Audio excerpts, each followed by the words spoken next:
I've been talking about this all week. I want to find people. I think I know people who are as frustrated with the way of the college sports universe as I am. And to a certain extent, I think Mike DeCourcy of the Sporting News probably shares some of my frustration. Maybe I'm more over the top than most people. Mike DeCourcy of the Sporting News is joining us. And I thought of you. We have some football things to get to. I thought of you when it was announced that Gonzaga was going to join the Pac-12, and all I could think of was, why in the heck would they join that league, which has no prestige now except the name? Right.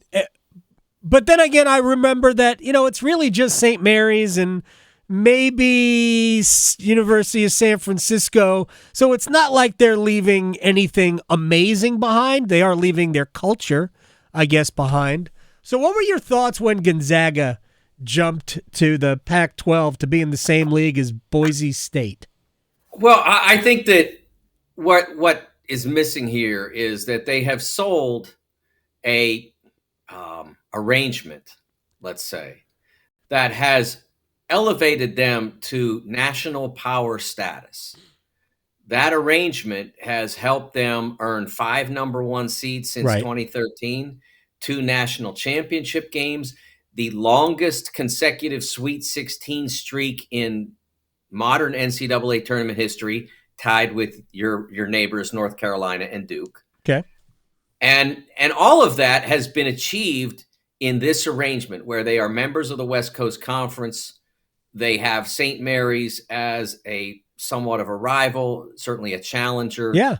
But they have dominated that conference for 25 years. And that has all worked to get here. They are going to get paid, or they apparently, I don't know where it's coming from because there's still no television deal. It assumes the Pac-12 gets paid. Yeah. They have been promised basically a doubling of what they, at least they have reportedly been promised. Right. Let's put it that way. Reportedly been promised a doubling of what they receive in broadcast/media rights currently as members of the WCC. So the problem I have with it is this, Adam. When I complained about the fact that they're messing with something that has been nearly flawless, I was told they are preparing for a post-Mark Few world. Okay. Not by anybody official, but that was the justification. Sure. It's not going to coach forever. So if you get a worse coach than Mark Few, which is what the odds on would say because he's one of the best ever, right? Then you are struggling to compete in that league. How is that better? If you get the same level of coach or better, which again is the pretty long odds, but let's say you pull it off, then why would you need to mess with what has worked for you for 25 years for a few $1 million? I just don't see that as being the right move for them on any level. What's going to happen over the next several years is that they will play more difficult league games than they have ever before. And they will get not a whole lot more reward for those games than they're getting now. If beating the standard WCC team is a C-, okay, then beating the standard new Pac-12 team will probably be a C+. But it'll be a harder C+. It'll be a C+ in advanced calculus rather than a C- in sociology of sports, the greatest college class of all time. Mike DeCourcy of the Sporting News is joining us here. What'd you get in that class, by the way? This was the best part about it, Adam. When it was all class participation. Ah, beautiful. And we talked about sports issues. Everybody in the class hated me, and you know why. No. See, I wish I was in that class with you. We would have done group projects together. I would have had a rival. We would have. But even my now wife was in that class and couldn't stand me when I was in that class. Wow, you've come a long way. Mike DeCourcy of the Sporting News. All right, let's get to the other issue. I'm sure this would have come up in that class. Greg Sankey was actually on a podcast talking about this yesterday, And he basically said, yeah, everybody wants to be like us. And he was talking about the ACC and the Big 12 and all of that. Well, it's not up to me. It's up to them to get to us. So Yes. the reporting is that the Big 10 and the SEC are going to demand 4 automatic bids to the next college football playoff. And I've been thinking about this for a long time, or at least in this way. And this has done nothing to change my opinion that I don't think Greg Sankey and Tony Petitti love college football. I think they hate college football. I think they love money. I think they love power, because nothing they have done has done anything other than line their pockets, which is their primary job. I get it. But there's a podcast out there, I know you haven't listened to it yet, but I'm starting to, called Who Killed College Football? I think those two guys are going to be suspects in who killed college football, not because of the game, but because of the landscape. Well, let me say this. I think the college football landscape has been an absolute disaster for a century. It's been a joke. It has been. Every other sport has been a sport except college football. College football is a great game and a terrible sport until this year, when we actually have a legitimate playoff with defined entry.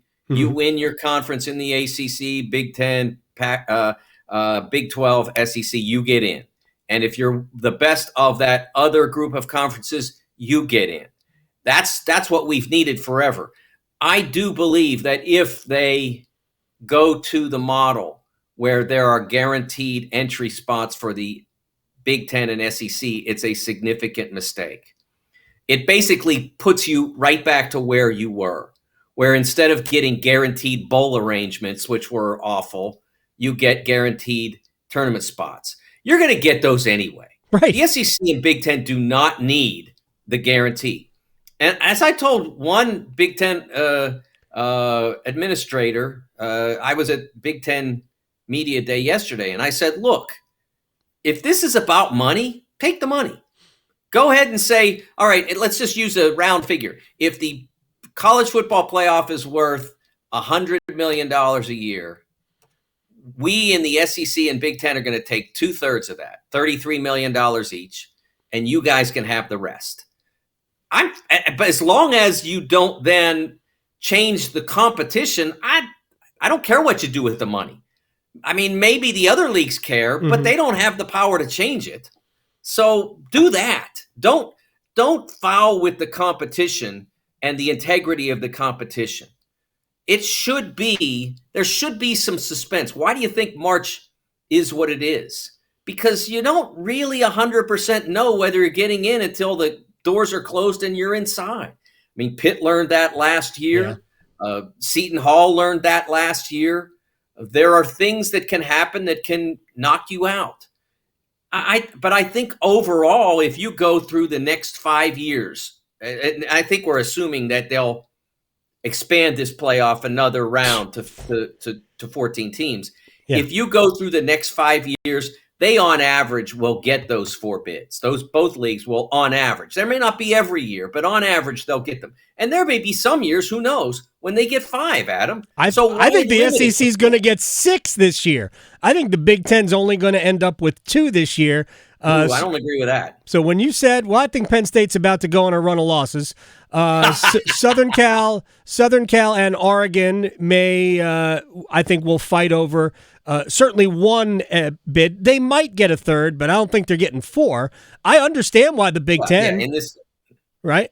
I get why the Big Ten wants that. Remember, we're talking about the 4 thing is in a 14-team universe, not a 12. Right. So. I'm not sure they would, even if we went to 14 this year. I still think that 2, yeah. I'm not sure about 3, but to me, this was to get Iowa a bid because Iowa is perpetually overrated every single year, a completely unwatchable football program. Mike DeCourcy of the Sporting News is joining us here on the Adam Gold Show.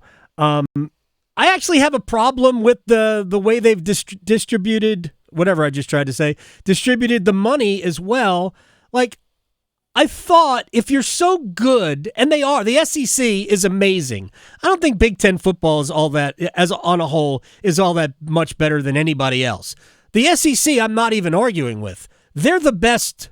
They're the best league when it comes to football right now, and really for the last 15 years.